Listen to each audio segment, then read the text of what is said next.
the fact that we're able to do a show with 4 women and be somewhat well received, I think really speaks to the fact that our fan base really supports diversity and supports women in football.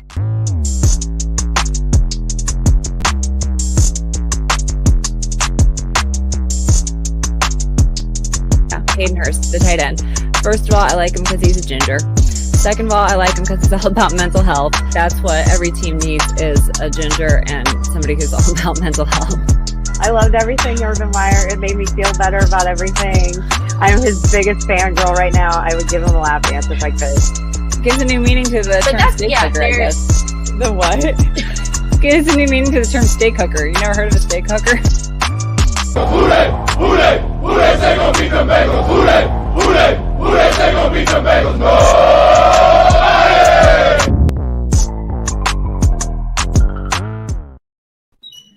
What is up, everybody, and Who Day? Bengals Whitney will be joining us shortly, I guess. Hi. There she is, right on time. I needed the supplies. Okay, all right. You are forgiven, Whitney. Thanks. Welcome, everybody, to Tigress Talk. We are the first and only Bengals show created by women. I am Jess, a.k.a. Hube, and I am joined, as always, by Bengals Whitney, holding it down in Florida, and Kayla S. holding it down in Northern Kentucky. And we are joined live for the first time ever by Kayla Caskey, aka NFL Bombshell. So thank you so much, Kayla, for joining us. I know you got a lot going on. You got a busy life chasing around those 3 boys, but we're so glad you're able to make it with us live today. My pleasure.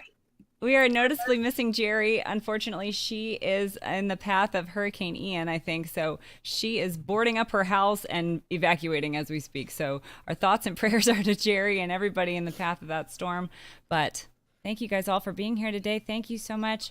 Everybody in the comments, everybody watching live. We got Heroic Teddy. Says, "Who day, ladies? Who day?" Heroic Teddy, thanks so much for being here. Greg Luther says, "Who day, ladies? Let's make it 2-2 this Thursday." Heck yeah, Greg. I love that. Heroic Teddy said, "Agreed. 2-2 this Thursday." Yes. Fiji 88's here. He says, "Who day all? Who day, Fiji?" Prescott's here. He says, "Hey, ladies, great win versus Jets." I agree. And much love you, Jerry. Yes, we are all thinking of Jerry and everybody down there in South Florida. So Whitney, you are not in the path of the storm. Is that correct? Or you just Not really. Usually those hurricanes either go up the Atlantic coast or they curve in and they go up the Gulf. And when they go up the Gulf, they bother Jerry. If they come up the Atlantic, they bother me. I'm on the Atlantic, so I'm probably okay. I'm just crossing my fingers not to lose power at any point. I got too much. Oh, yeah.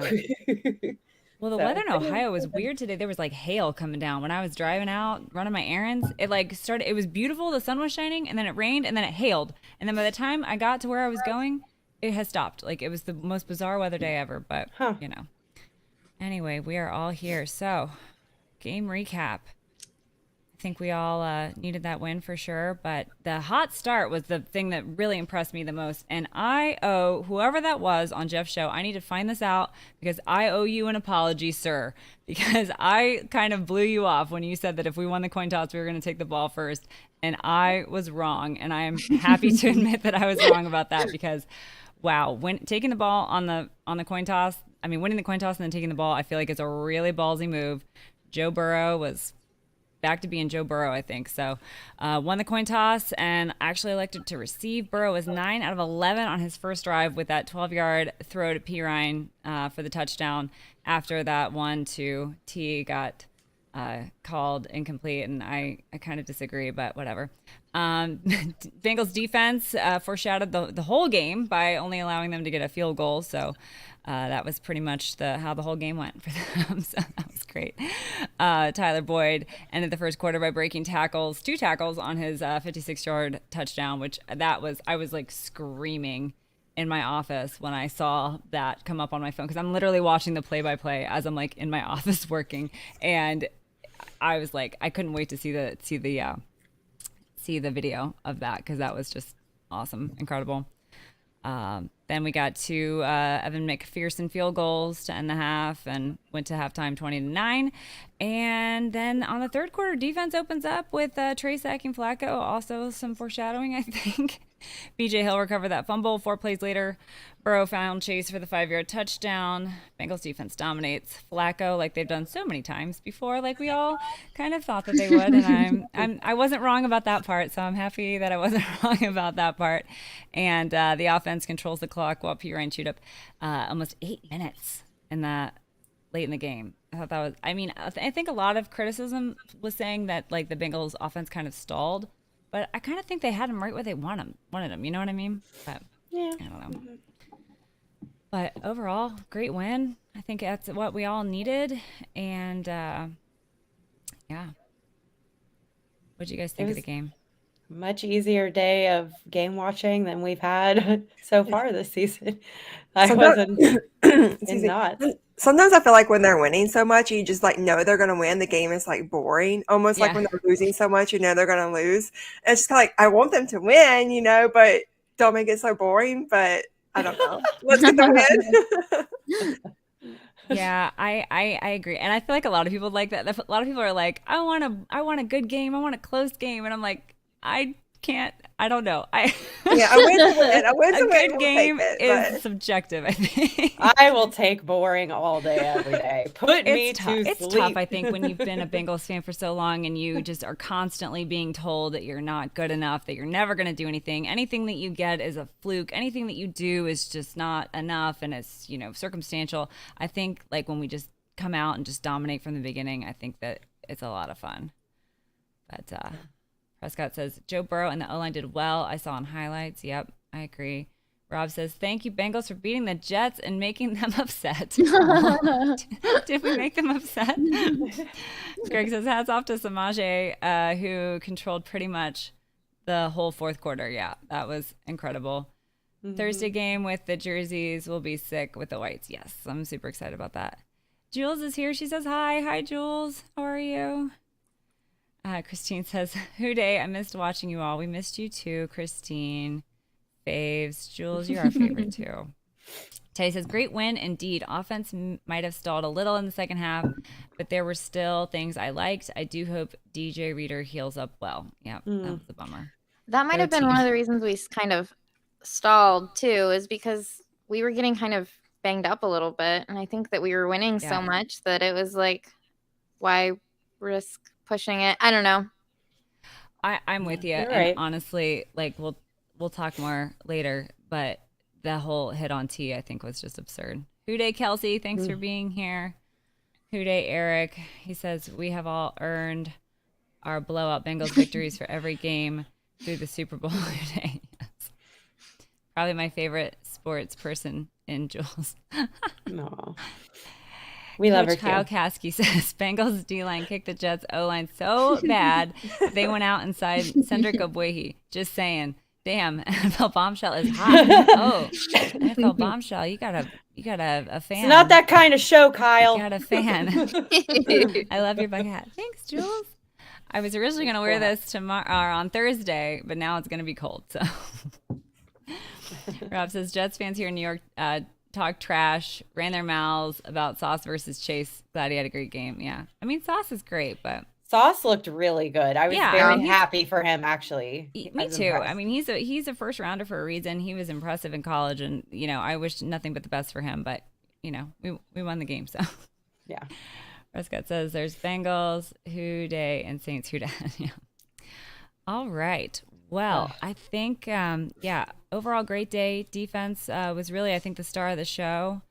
So I think it's time to bring the bombshell breakdown here because we kind of focused on defense this week. Do you want to say anything, Kayla Kasky, before I roll the film? No, I'm good. Okay. I don't think so. All righty, here it goes.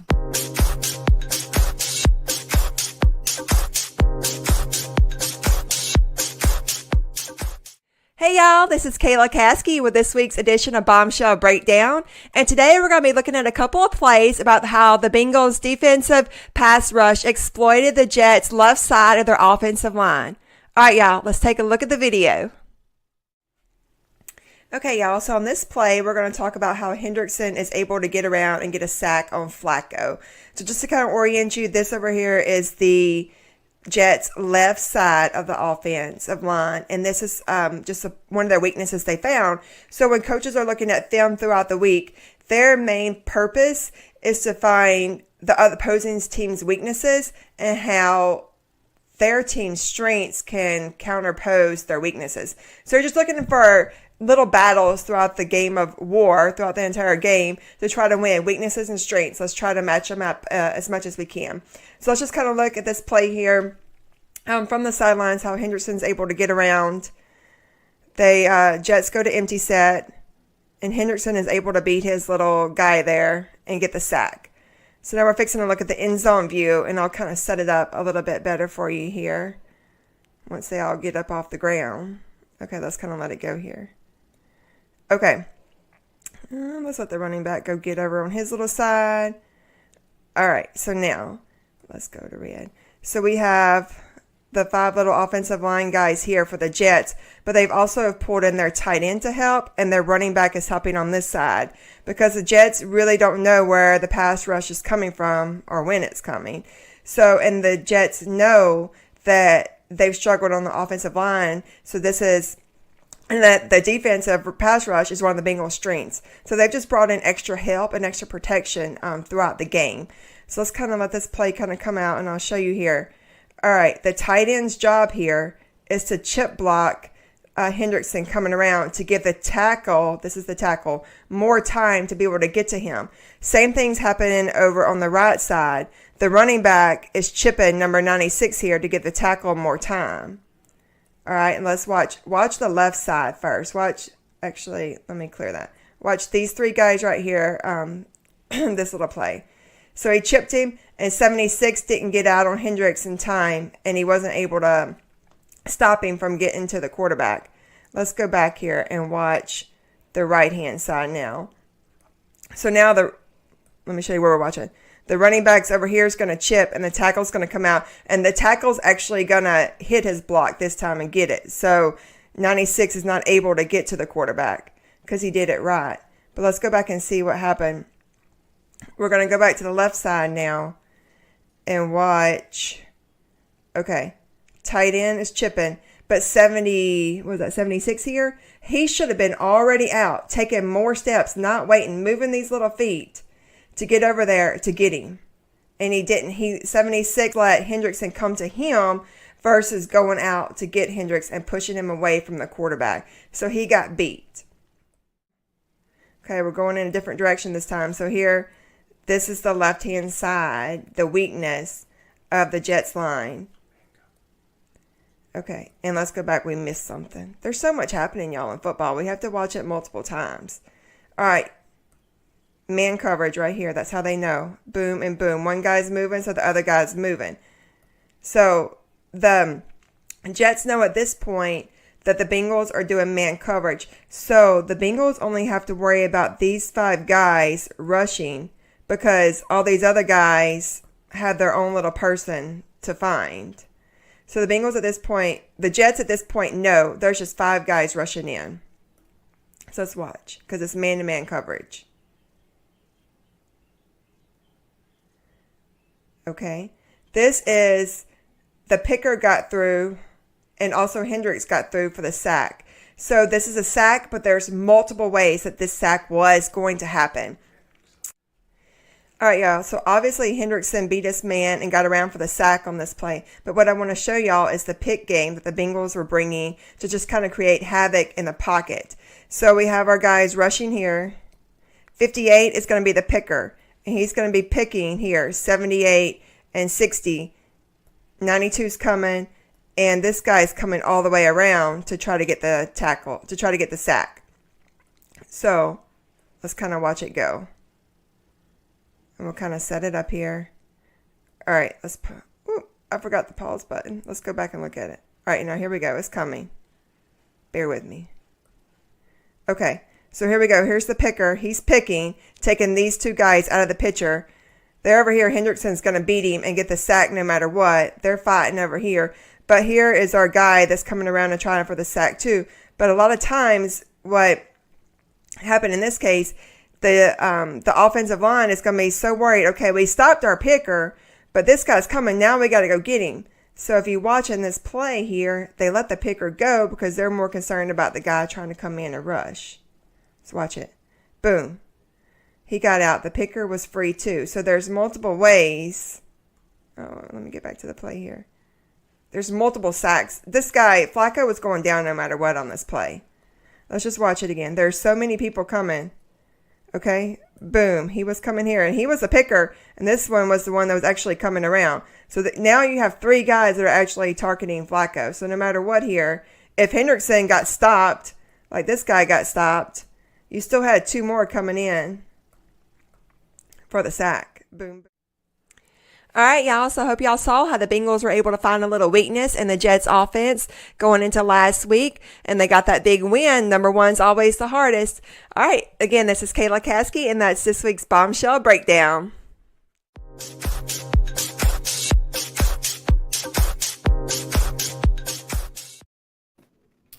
All right. Thank you so much for that. That was super. They're always super informative, but this one may have been my favorite because I love sacks. Coach Caskey's the best teacher, so yeah, that's incredible. That's so cool. I had no idea that there were so many guys coming. Like the fact that he was going down no matter what. It just really gives me a lot of. I feel like as a fan, we miss so much during the game. Yeah. It happens so fast, and we don't even have replay. Like if you're at the stadium, so right, yeah, that's crazy. No, you miss a ton. Awesome.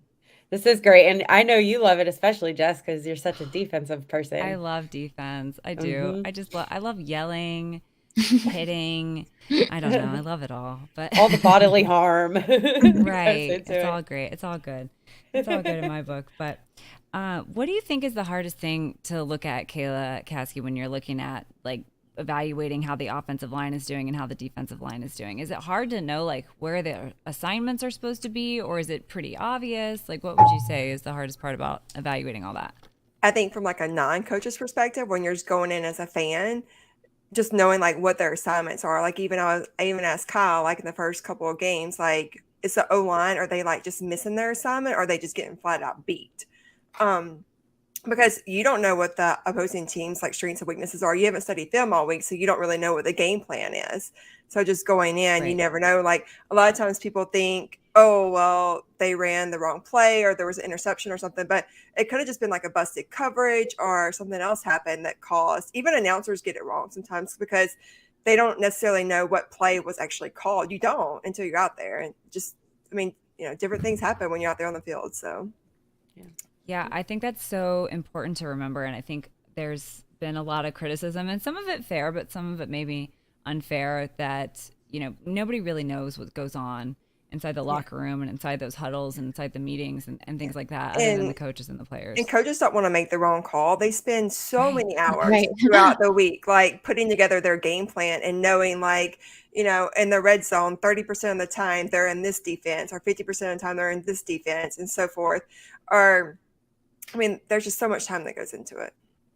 Yeah.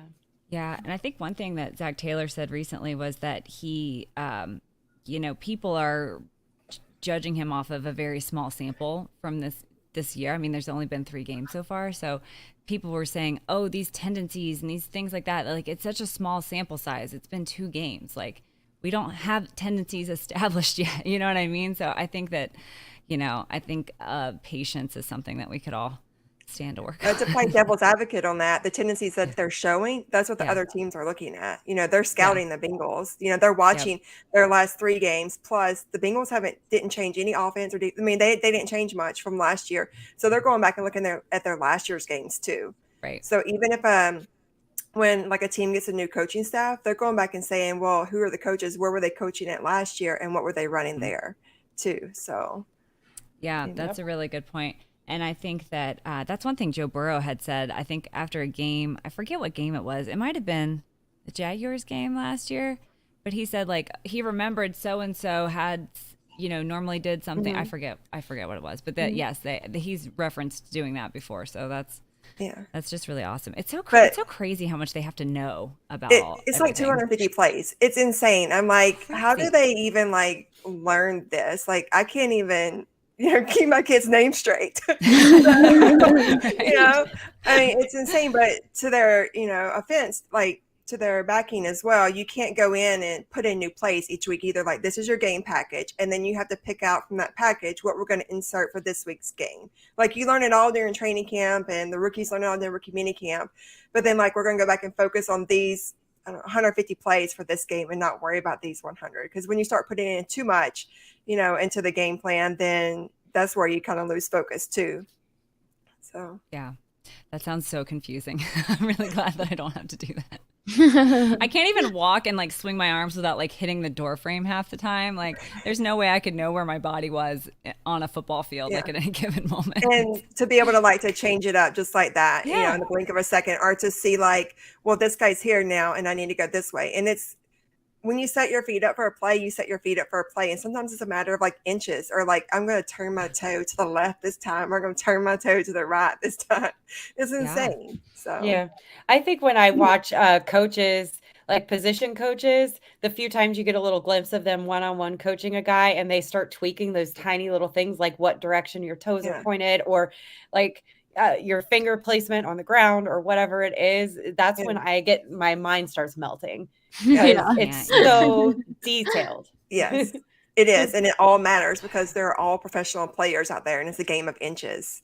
And one little play, one little blown coverage can mess up the whole game. I mean, that's how most, offensive score, not that it's a blown coverage, but like just that one play beats the rest, but it didn't beat them the rest of the time. I don't know. It's just, that's just getting lucky one time. You just need like one break, Like, I mean, that's why players celebrate so much whenever they get a touchdown, because it's hard to score in the NFL. It's hard to score. It's hard to win. I mean, and honestly, watching the Cowboys last night really kind of solidified to me that like, okay, the Cowboys are not as washed as everybody thought they were. And like, that was a hard fought game for us. And, we weren't playing our best, but it's hard to win in the NFL, even if these teams that you've written off as whatever, it's still hard. It's still hard to win. So, yes. Yeah. All right. Well, thank you so much for that, Kayla. I appreciate you. All right. Let's get into some viewer questions.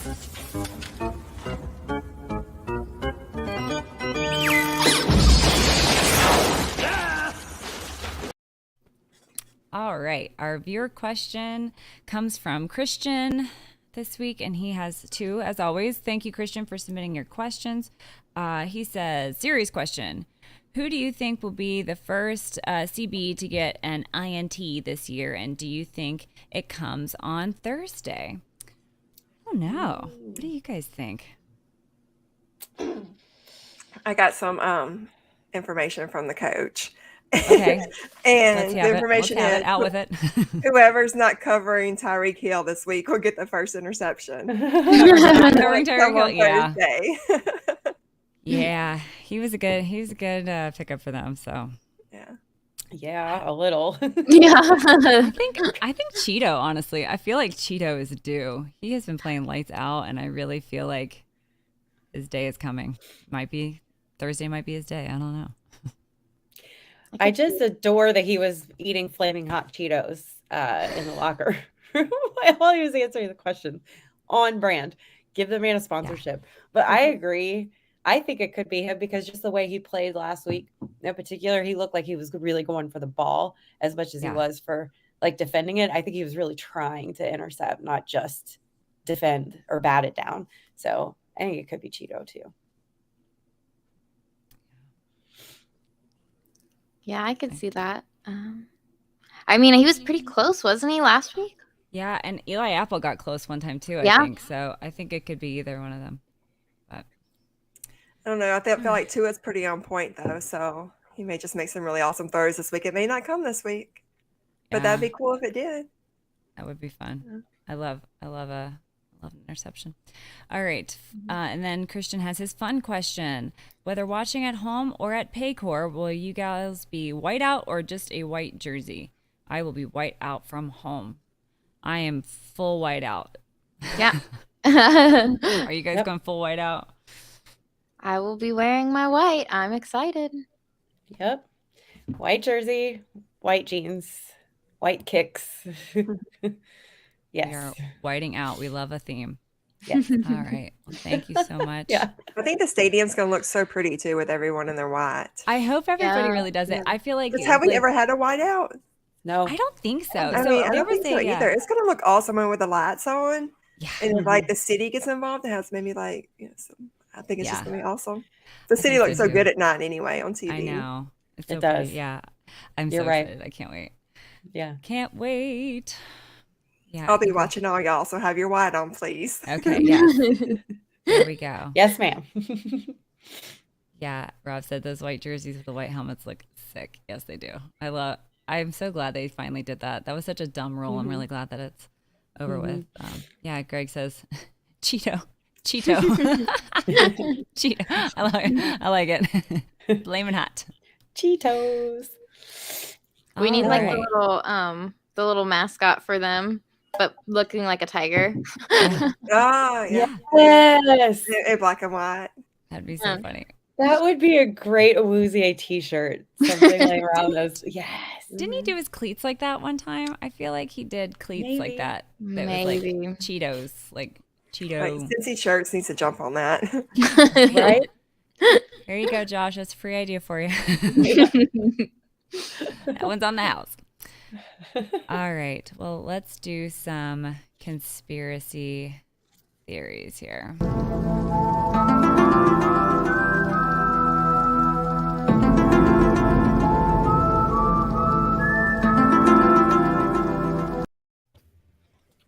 This is not even a hat. Oh, yeah. What did you just do? Nobody let me in on the info. Oh my gosh, I'm sorry. Sorry. You want this one? I should have told you. We put on our tinfoil hats when we talk about conspiracy theories. Sorry, so that y'all. no one can microwave our brainwaves or whatever these are supposed to do. I didn't roll off a big enough piece. Yeah, it's like a strange. It's like you're wearing like a bonnet or something, like a doily. Yeah. I'm gonna churn some butter and let's talk conspiracy theories. Oh my gosh. All right. So we got one conspiracy theory from Twitter comments this week. So thank you to Eric Walschlager. I hope I'm saying your name right. I double checked. You are a first time caller for conspiracy theories. So thank you so much. His conspiracy theory is the Bengals love being the underdog and written off so much that they used half their playbook for the first two games. And they were just holding back on everybody just so they could get, everyone would stop talking about them. And then they could really show what they're all about. I like that one. I think, Whitney, you said you like that one too. I like that one. It's a big old bluff. We're just toying with people. Exactly. Can I just say, though, that Kayla is even more bonafide than I am? That's a definite bonnet. Yeah. Look at this. Wasn't yours the one that looked like George Washington? Or was that Jerry's? Mine did. Yeah. No, yeah, George Kayla's. or Napoleon Bonaparte. Something like that. Shoot. It's fantastic. Well, you know what? Tinfoil hat. We're not being judged on our tinfoil hat game. So, Thank God. I think this is my original one. I've just kept it this whole time. Wow. Mad respect, man. Christine says Eli Apple interception. Sorry, I'm late. That's okay, Christine. Yeah, Eric, I think that's got merit. I'm down with it. We do like to be underestimated. Yeah, We do. And Whitney, were you saying that you're going to start talking crap about Joe Burrow just to get him all fired up or something? I'll do it if I have to do it. Just make a burn. I'll be vomiting in my mouth the whole time, but I will do it, whatever it takes. But yeah, I will say though, there is something to be said about the fact that, to Kayla's point earlier, those packages that they put together and everything, it was starting to feel, even though we're 2 games in, a little predictable the first 2 games. And then all of a sudden we came out game 3, we take the ball with the coin toss and we just come out like slugging, like a very aggressive, in your face, not scared or timid at all game plan. And I don't think anybody was expecting that. Obviously, like they weren't expecting it, Jets weren't expecting it, but something to be said about that. Yeah. What do you think, Kayla Caskey, when you were watching the game? Did you think that they had changed it up a lot on offense, or do you think they were just executing what they were doing better? I think they were just executing it better. I mean, the Jets, they went out and signed a new O-lineman today just because they know they need help in that area. I feel like there's just a lot of room for improvement for the Jets right now. So I think when Miami comes in town this weekend, we'll see what the Bengals got and if we can keep it going. Yeah. Yep. The 513 kid says, love the show. Hooday. Thank you so much. The 513 kid. Appreciate you. Yeah, I don't know. Do you guys have any other conspiracy theories? I don't know. Okay, I got one for you. Okay. She's got her tinfoil. She's ready. She's ready. Joe Mixon already has signed another contract with another team. That's why I don't hand him the ball. Stop it. Who came up with that? Did Kyle just hand that to you? Who came up with that? Oh, man. They need to hand Mixon the ball, I think, more. I think that's going to, that is not in one of their tendencies right now. And that's going to open up the pass game for this Thursday night. Do you think it's a problem with run blocking or? No, I just think lots of coaches prefer to pass because, and quarterbacks, a lot of times you get a pass play and you get a run play. And what's a quarterback want to do most of the time? Pass the ball to help his percentages out and stuff. So it's a lot easier to can the run play than it is to can the pass play a lot of times. So, yeah. Christine says, conspiracy theory. We were just waiting all along for Thursday to show the world. We never left. We were just starting with the slow jog before the run. PE teacher reference. We're just getting warmed up.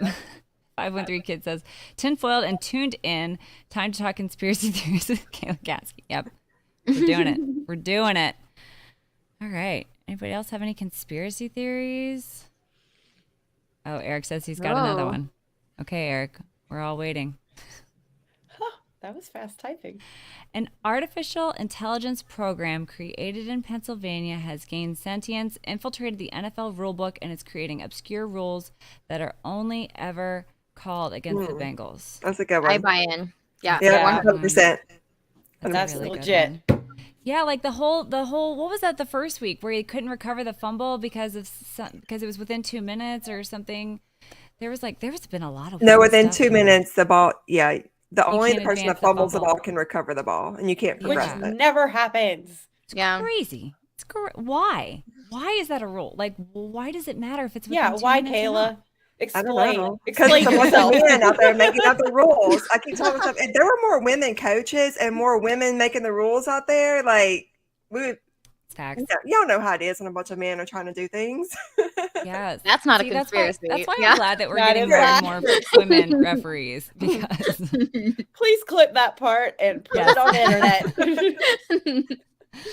That part is getting clipped for sure. Yes, that freaking touchdown. Okay, seriously. Oh, it makes me so mad. I know, and I know I should have worked on it. There has got to be a conspiracy theory tied to the absolute ability to fly by T. Higgins. Like, like it's almost like I feel like, you know how like Superman, like he sees like he's in plain clothes, but he sees an accident and he forgets he's in plain clothes. All of a sudden, he doesn't have time to react, and so he just goes and saves the girl really quick. Like, and so you see like his superpower for just a minute. I feel like that's what happened with T. Higgins. Like he was like, "Oh shit, I'm not supposed to show on camera that I can fly," but he did for a second. I don't understand, but that touchdown not counting and the explanation behind it, I know it's probably a legitimate rule. Obviously it must be, but it is dumb and I hate it. I agree. Hate it. I think they should have ruled it a touchdown on the field and then looked at it, because I think if they had done that, I think it would have stood. Yeah, but absolutely. I think so. I think they were gunning for us the whole time, but I think that's how it always goes. Yeah. I didn't Matt like it. says, is it just me or is Volson looking good when he doesn't have to go against future Hall of Famers? He corrected himself. Hall of Gamers. I actually like that. I like I like Hall of Gamers. Yeah, it's been tough. The first 2 weeks, I think we played against really good defenses. But, you know, I think if we want to be the best, we got to go up against the best. And I think it's just going to take time to get it all gelling. I think it's starting to look better, but Thursday night will be the real test. So sure, we shall see. All right. Well, thank you, everybody, for your conspiracy theories. Whitney, you got some game balls for us? Sure. Hot, hey!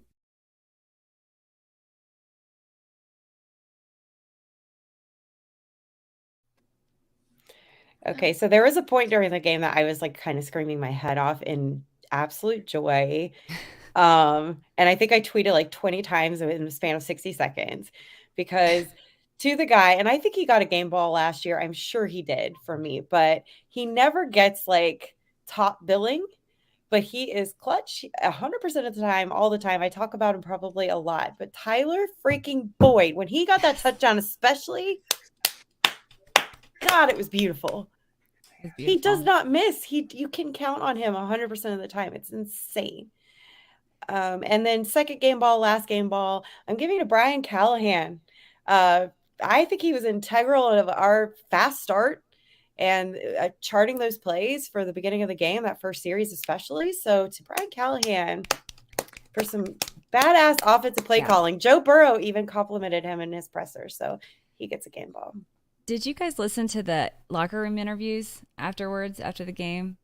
Not many. I didn't. So I listened to, I was at work during the game and I left work with like 2 minutes left in the game. I got in my car, I turned on the radio and I was listening to the last 2 minutes of the game and then the locker room interviews.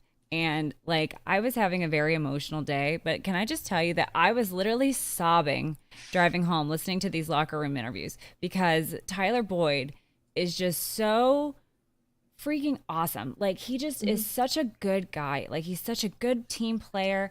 And, you know, they were like, you know, how does it feel to have this big catch? And he was like, hey, you know what? I'm always ready. If the ball comes my way, I'm ready for it. And it's like, you know, we all love T and we all love Jamar Chase. Those are like our shiny new toys.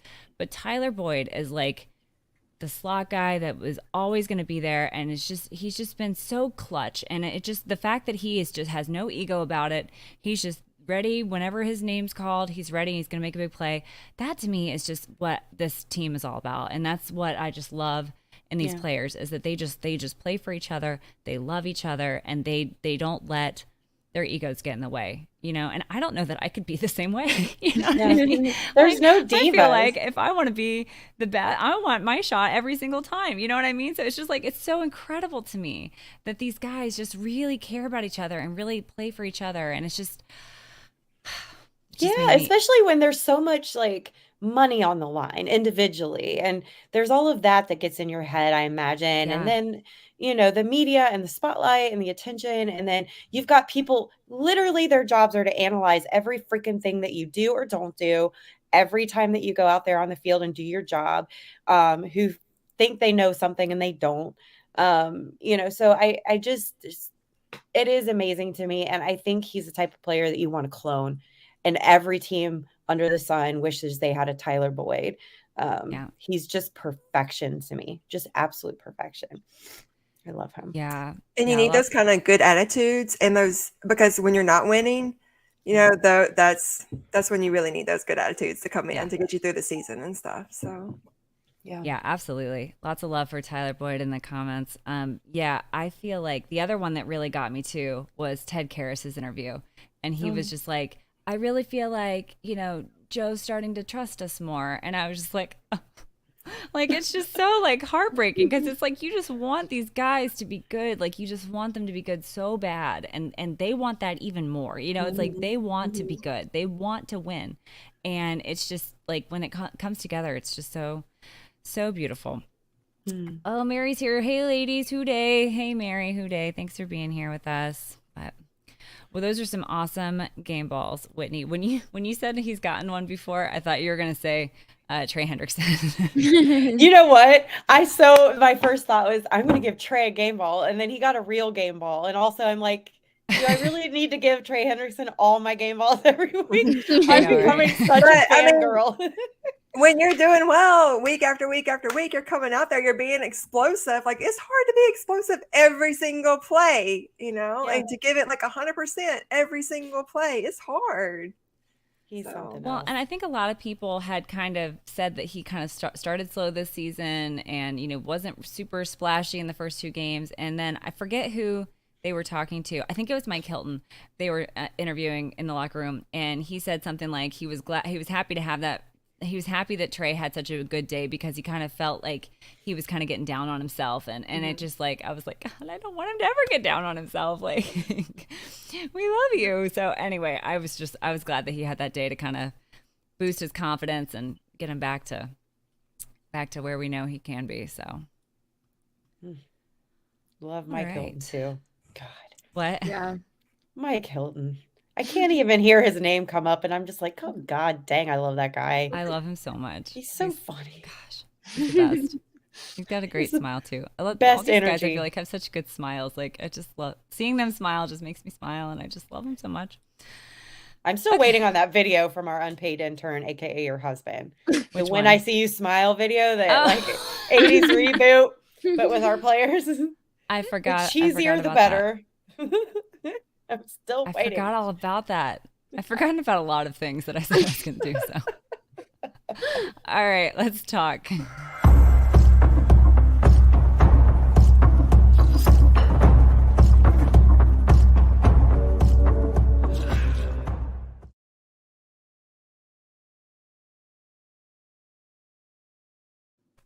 All right, We Need to Talk is sponsored by Birmingham Meadery. Code Tigress gets you 15% off 2 or more bottles of wine. It is delicious. Ruler or King of the North is their Bengals themed mead that was out last year, and it is currently aging in the bourbon barrels, and it will be ready again next year. So we're all very excited about that. I actually don't have any with me right now because I am slacking. I'm drinking my Skyline drink from dinner. Because I got my flu shot yesterday and I feel like crap, so I'm not drinking any alcohol today. But anyway, check out Birmingham Meadery. And what do we need to talk about, ladies? I wanted to just talk about the repainted logo in the end zones and how great it looks. Oh, I did not know they were going to do that. Yeah, I did not know they were going to do that. I am like, I'm speechless. I know. It looks so awesome. I was totally shocked too. I thought, why didn't I see that coming? But I didn't. I didn't see it coming at all. I in my mind, like painting a field is this like very insurmountable task. I don't know. It seems really difficult. I don't know. Coach Kyle Kasky says NFL bombshell needs a drink. Well, Coach Kyle Kasky, I think maybe then you need to bring her a drink. I think that's how that works. I'm okay. I have 3 children to take care of. Your legs broke, Kyle. Yes, God, I can't stop talking about how pumped I am for this whiteout game, for the field being repainted and everybody in white. Oh my gosh, I'm gonna cry. I mean, as soon as I walk in. When's the last time that you remember? There's fans from other fan bases and national media that are literally pumped up and excited about the debut of this whole fit, this whole look, the white tiger thing. Yes. I don't remember ever there being so much buzz. Like I've never once gotten excited about, I can't wait to see what so-and-so team like comes out there with their helmet. I've never done that. Never been excited about someone else's helmet. Exactly. I think the closest that I've ever gotten was I thought Green Bay's throwback uniforms were kind of cool.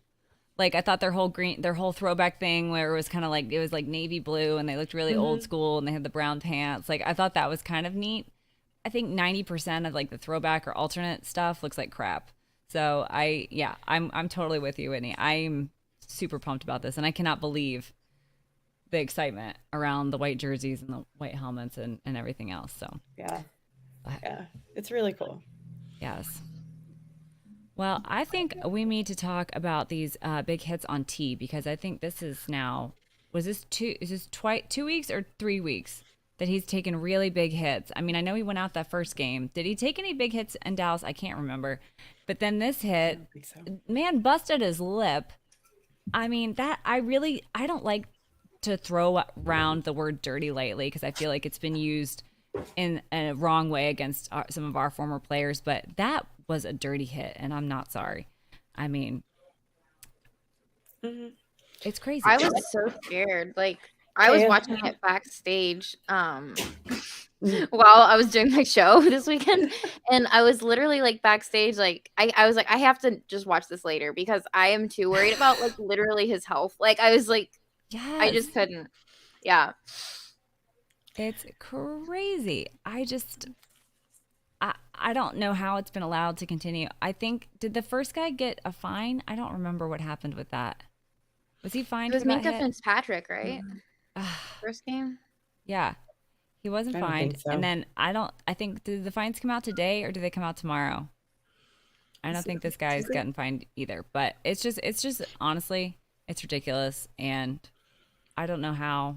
I don't know how to help it on our end, but I think the league needs to wake up. It scared me immediately. Yeah.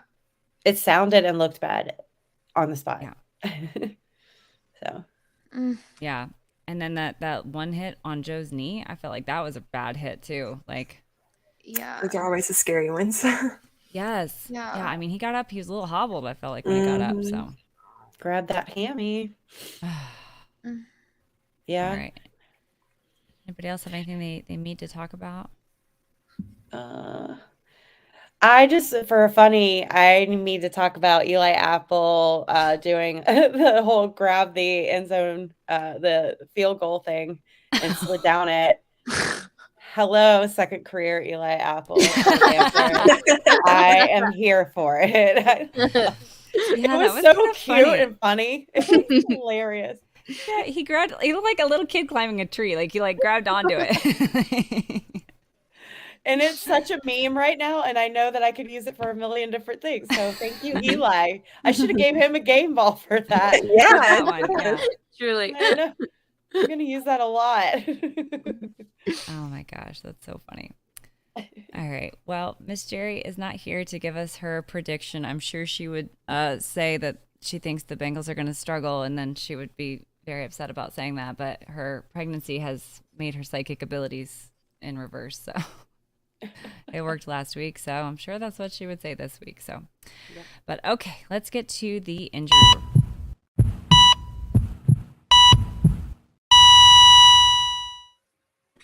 Okay, so it's still pretty early in the week, and they didn't practice yesterday, I don't think. So we have some limited information, but we did find out that DJ Reader is going to be gone for an extended period of time, which very sucks. sad about that. Yeah. But then we have some that were listed as limited from yesterday, even though they didn't practice yesterday. But so they're just names to keep an eye on. So Eli Apple is listed with an ankle. T. Higgins listed with a toe. Hayden Hurst is listed with groin. Joe Mixon with ankle. Jermaine Pratt with knee. He didn't play last week. And then Mitchell Wilcox with an ankle. But the Dolphins are also pretty banged up. Tua obviously is we don't even know if he's going to play on Thursday. And then Waddle's also injured. There's a couple other people too that were on the list, but it's early, so we'll see how many of those are just rest days. Yeah, I feel like they've been pretty conservative with resting guys, and I think that's been to our advantage with how few injuries we've had over the past year. Yeah. But gosh, DJ, that hurts so bad. I really hope he can get back in a couple weeks, but I know. And extended is it just said extended period of time, and that's just so vague. It's kind of concerning. But they didn't put him on IR, right? So what does that mean? Fewer than 4 weeks? It's 4 weeks for IR at least. Yeah. Yeah, that's a good point. They didn't. So maybe there's a little hope or optimism that he'd heal faster than that. Maybe Kayla Kasky, you have some insight on this since you look at play so closely, but it feels like he's such an integral part of the defense that's like almost impossible to replace. Yeah. Like he sets kind of the whole tone for for how that goes. Right. And he gets double teamed. Yeah. So I think that's a huge loss. It does, but if they haven't put him on IR yet, then teams are still having to prepare for him, like if he's there or not there. Okay. So that's why a lot of teams keep these people, they put them on like the maybe list or something, because like if they fully take them off in the beginning of the week, then the team knows they don't have to prepare for them. But if they keep them on the list, the team knows, well, we need to prepare in case he's there. Because like if they are having to double team someone, then all of a sudden they don't have double team someone. That changes their whole scheme of things. Yeah. Very good point. That's really interesting. Yeah. Yeah, I think maybe it's time for Zach Carter. Let's take a big step up. Came Davis Gaither. I feel like, now it's time to see what we've got as far as depth. But I feel like DJ Reader is just a special guy. He's hard to replace. Something I'm always reminded of, the next man up, they're still an NFL player. You can't just disregard them. Yeah. So even the backup, they're there for a reason. They're there because they're professional and they're good. Yep. Yeah. It's just that there's some of those guys that are just special. I think he's special. I think what he does is hard to duplicate. There's not many guys in the NFL that can do it the way he does it. But yeah, I totally agree. And you know what? In the grand scheme of things, like maybe it's good that somebody gets those reps now early in the season and shows what they got and that kind of thing. And he won't be out that long, hopefully, and come back because our season just keeps getting tougher. So yeah, might work out just fine. Matt says anywhere from 4 to 6 weeks is what Garofalo says. Is that how you say his name? I don't know how you say that. Hopefully the young guys step up. Yeah. Since the 513 kid says I heard 4 weeks. So that is a bummer. Yeah, he's special. Yeah. Oh, sorry guys, I missed some comments when I was playing all my funny videos, but Fiji88 says I wish Coach Caskey was still with the Bengals. Aw. I wish he was too. So do we. We all do. Eric Holschlager says, I think they really read everything we tweet. I've been tweeting, asking for that on every whiteout post they do. Elizabeth is listening. Yes. I think there's definitely been a huge change since Elizabeth has gotten more involved. Huge. Oh, sure. For sure. Kyle says the kids are in bed. He's on his way. That was. We just need to mute his comments going. That was a long time ago. Stranger4420 says the huge question on my mind is about Who Day. Will we get a white tiger mascot? I think the crowd would go nuts. So I actually tweeted about this. I will freak out. I had a dream that there was a white tiger mascot and it was a girl and her name was Cincy, and it was the most vivid dream I've ever had in my life. And I tweeted about it, and hey, Elizabeth, if you were watching this show, if you were reading my tweets, make it happen. I don't even need compensated for my ideas. I will give you my ideas for free. It's just a really good idea. Mrs. Who Day that comes out in all white. Yes. That'd be so cute. Well, Cap got these little baby tigers. They're little keychains, so cute. Oh my God, I need it. I forgot you had tweeted that out, but yes, we need that. Yes. Oh my God, that would be incredible. Keep Who Day, but now we have an additional mascot. Yeah. Yes. Yeah. Okay, where am I? I lost my place. I'm sorry. Rob said something about Skyline. For those of us not in Cincy, is Skyline chili so good? We don't have it out here. You guys are always talking about it. Yes, it is so Did good. you ever try Skyline chili when you were in Cincinnati? Okay, so for everybody wanting to know, Skyline chili is good, but you have to think of it as not chili. You have to think of it as Skyline. It's just Skyline. If they just called it Skyline and not Skyline chili, that wouldn't even be a debate right now. Everybody would just go eat Skyline and it's good. But is it chili like you get in Louisiana or Texas? No. But it's Greek. It's Greek. Yeah, it's Greek bolognese. Like it's a whole separate dish. It's kind of like got a little sweetness to it. Yes. Yeah. They put chocolate in it. I feel like I am biased because I was literally eating Skyline since before I was born. My mom is originally from Alabama. She moved to Cincinnati to go to Xavier University. Met my dad, stayed there. That's how I ended up being from Cincinnati. My mom was obsessed with Skyline chili. She never had anything like it before, was absolutely obsessed with it, and ate it like every day that she was pregnant. And I think that's why I love Skyline chili. I don't even eat like meat really, but I eat Skyline. Yeah. Yeah. Well, I said this year I was becoming a pescatarian this year. But except for Skyline. It's on the exempt list. That was my caveat. Like I was like, well, I'm not going to give up Skyline, but I will give up steak most of the time. I agree with you, Kayla, though. Whenever I've had like people out of town that come in and they've never had it before, it's all about how you set them up for it. Like set them up for success. If they're expecting like a traditional Texas chili, they're going to think that is the most mess up thing they've ever ate. Right. But if you don't put that in their head, then they're going to love it. They don't know. Right. Yeah, exactly. Yeah. They're not the same thing. Yeah, we got some back and forth about the Pittsburgh's ugly bumblebee jerseys. Yes, we don't need to relive that. I love making fun of them, though. Yeah. Coach Kalkaski says, ask Kayla about her thoughts on how the backups prepare to be the next man up. All right. I mean, they practice and they take snaps just like the first man up, and they have to be ready. So. And don't they practice like first team, second team? Like, I know they do a lot of that in training camp, but don't they continue to do that like throughout the year in practice? They take snaps with the first team and things like that. Yeah. Eric says, need to get Elizabeth and Caroline on this podcast. That would be amazing. I'm too embarrassed to ask them to come on the show. I bet Elizabeth would. Oh, Why not? I would love that. But Trucking with Blocks 18 says, I remember on Coach Cassie's last day with the Bengals, the organization tweeted a video about how good of a year Mixon had. The irony. Ooh, we might need our temple. It's not about how good of a coach you are if you get hired or fired. Yeah, that's very true. Very, very true. There's a lot that goes into it. Chase Ingle says, Bengals white outfield greater than Brownie the elf. Amen. Sure. I still think it's a troll, and I think that's very fitting for the Browns mascot to be a troll, because I think every single one of their fans is a troll except for Jules. Yeah. I think every single one of their fans. I'm kidding. I have a lot of nice, normal friends that are Browns fans that don't have anything to do with Twitter. But for some reason, everyone on Twitter is a troll. But so yeah, that gave me a lot of joy seeing that. I love it. It's my favorite thing that's happened so far this NFL season is that stupid troll Every being time so big in the middle of the field. Well, I feel like they voted for that first. They voted for that. I think they had a fan vote and they voted for that. They did, and they will bitterly defend it, which makes it super fun to talk about. Yeah.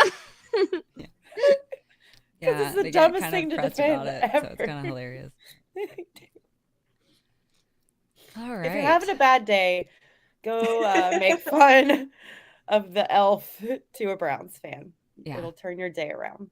Yeah. Eric says, can someone give Brownie a worn sock so he goes away and enjoys his freedom? I think that's a house elf, but yeah. Yeah.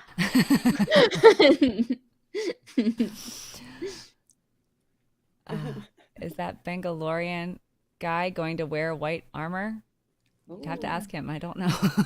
I'm not in charge of his It is going to be wardrobe. fun to see all the different outfits everyone has. Yeah. I know Sean Houday, baby, has his whiteout outfit. Yep. And then I know that I've seen Bengalorian post that white helmet he's got. Okay. So I imagine he'll at least have that. Well, I know that Houday Baby's pants are in my kitchen right now. So Well, that's a sentence that I'm going to pretty clip good. and just play that. Oh, now they're not in my kitchen. Now Cap is Can we talk Never about mind. why Houday Baby's pants are in just I ruined some right sort now. of surprise and he's mad at me. But okay, those are Houday Baby's pants. Special Floating guest by themselves, apparently. I hope he makes it. Seriously. His flight got canceled. Well, he drove. His flying? flight Oh, got he did? canceled, so Oh, he's good. I driving. need to get out of there anyway, so Yeah. good. We will, Stranger 4. We will clip that. Think about that. The troll was the best option. Oh my God. Sorry. It took me a minute to process that. Yeah, the troll was the best the best possible option for the field. Yeah. Well, I am very excited for Thursday. I'm very excited that the Bengals got our first win. I feel like that was a big monkey we had to get off of our back. I don't care if it was the stupid Jets. We lost to them last year, so it doesn't matter to me. But yeah, I think this Thursday is going to be a tough game, but we will. We'll see. We'll see how it goes. And it's Ring of Honor night, so I'm definitely gonna cry at that. So I'm gonna be crying the whole time. Oh, I'm so excited. Yeah. All of that all together is going to be so overwhelming. Good luck, guys. I'm gonna explode, I think. It's a lot. It's a lot.